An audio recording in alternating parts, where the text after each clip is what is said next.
I just lost a little bit of a video, but I won't come back and try to recap where I was going. Was that all I was saying in the video about the rotation of the Earth and my being around like projectiles like a basketball when I was young, is that sometimes you can appreciate what's really considered time is actually quite relative, and as our great Einstein would say, in the strictest sense, in that and I think that to feel the actual relativity that is the limitation of even the Earth that we're upon, it can give a broader appreciation of existing, and that we are still yet undefined and unbound, and the only thing that binds us is our own concepts. And one of the strong concepts that we have is a sense of time, which it may be inevitable since we exist and abide within cycles. You could say all of human living, all the functions of the human body that amount to homeostasis, that stability within an environment that allows us to exist. Another word for homeostasis is yoga. So we're always in a state of homeostasis and balance with existing, or we will cease to exist. And that's all within rhythm, both physiologically and within the environment, and the combination and contrast of that is within rhythm, including day and night. And that might account for a sense of time, but more of these rhythms are revolutions, if anything, in cyclical, if anything, in functions, if anything. But we're more so presented like in training, in rearing, as though it were a linear progression and an accretion. So I think that limits us from understanding how profound we are existing as, and then also that we are somewhat ancient, because in the greatest sense is that what has led up to me having the experience in the appearance of existing right now. There's so many iterations of existing, and influences and sacrifices and contributions and sufferings and losses and graces and blessings of other iterations of ancestors, whether those be my personal ancestors in forms of human heritage, or ancestors in forms of food I've consumed, or ancestors in forms of artistic and scientific insights and contributions that were rendered with great effort and collaboration. That's ancient, but then also in relative terms, at another point in a cycle, this would be appreciated as any degree of ancientness beyond ancient at a certain point. The position I'm in terms of cycles at one point will be, and you could say that point is existing now as it will ever exist, if it will ever exist, is completely ancient. And then I was also saying in a video that I didn't make it up, is that somehow, if I'm gonna at one point cease to exist, as all of us are thought to, and ceasing to exist is appreciated as permanent, am I existing at all? Will there be anything to remember having said these statements? And if that is to be the point where there will at one point be no recollection, has that point not already occurred? Because forever implies all points and beyond points and within points. So you could say that as I had or may or yet cease to exist, I am already ceasing to exist from that standpoint, because the realest things that happen in absolute terms are beyond any limitations, such as a linear concept of time. So whatever would be enunciating and have the sensation of experiencing itself as a person, experiencing person, would have to maybe perhaps be already beyond what will be the cessation of my linear existence. So that might actually be what's existing right now. So I'm here as clear as day, and I have a sensation that I've existed for this many iterations of cycles within Earth in my present human life, and I can conceive that I will at least a few, if not several, if not many more, or at least one more. But if I were to stop breathing right now, I wouldn't, what's considered 5 minutes of linear time, I wouldn't be here to enunciate at that point, or even remember having enunciated now.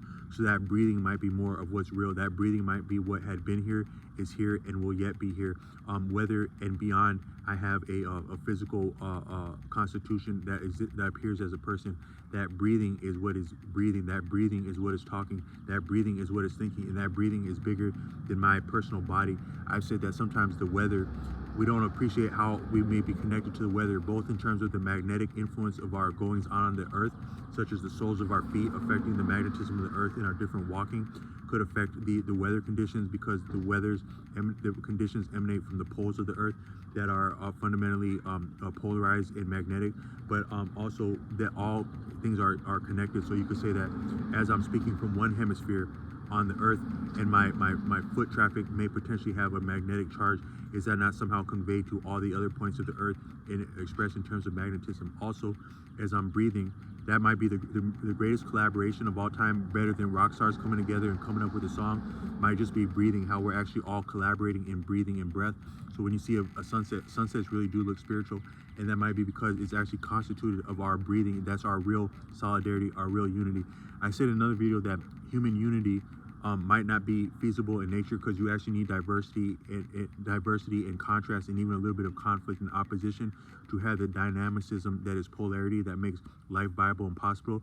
But in the greatest sense, we're already completely unified and just and righteous and collaborating, just that we're collaborating and breathing. And you can see that in the sunset. And sometimes I think that these beautiful sunsets, like sometimes on like date nights, that might actually be the breath or the essence or the ancestors or the progenitors and the descendants all at once that are coming into us as we're dating and doing stuff on cool stuff at night. It might be all time, but sometimes on the specific beautiful sunsets, that might be a lot of breathing that's getting ready to come into people doing fun work on date nights that would amount to people living now again. And so you might be appreciating what's ancestors or descendants in these beautiful sunsets, as they are constituted of our collective breathing, and they also come into us as we breathe and do cool stuff, even making a video like that. And that might be more of what is having the sensation of being a person. And then you just have the habits of thought, and the in India they would call that sanskara, which are the impressions of experience that leave traces and also influences of future experiences, called samskaras. That might be more of who we are, because a lot of what we are changes, and is like an iteration of former iterations. But what we take on is the subtle influences that really mark us, and that might be interacting with like breathing and the different in the water and the different things that make our life physically viable to give us a sensation of existing. But at one point, a lot of that may be dispensed with, but the breathing and the greater life continues. But our personal life in relative terms will cease to exist in a beautiful sense and transition into other things. But what I want to say is that I was remembering like when my grandmother passed away, and she made some comments that were, had a little bit of anger because she was in hospice, and it was known to her and us that she was no longer going to be with us. And she had lost so many people in life that she was almost kind of ready to go, almost too ready to go. It was kind of sad, but she still had some pain and some things that hadn't been worked out, even though she was in her later 90s. And but sometimes you would wonder, is the person that was enunciating as our grandmother, does that person remember itself? Does that person really exist if it now doesn't remember itself? And what we have is a memory of her, especially in those last moments, and even some of her pain. I can still feel her pain as she said that. Yeah, that's really kind of deep. And some of that pain might have actually been part of my own shortcomings and what I wasn't able to do or share around her. But yeah, I can still feel it's a little bit heavy. But all I meant to say is that I think that there is still something of that, what was experiencing itself, and what I appreciated as my grandmother, that still may exist in Obai, just in terms of simply breath, and that our life is bigger than us. Even as I'm sitting here speaking, life is still bigger than me, and whatever that biggerness is, it respects me and my experience of experiencing, but it's still greater, and it may equally abide and exist beyond me, because it's yet beyond me as it's coming into me in breath, and as I'm giving it back in breath. So we're taking in life and giving back life as we're existing and talking. So I just want to share some of those reflections. But the last thing I'll say is that so this is I got one more main point with my next video, and I'm gonna add some music with that too.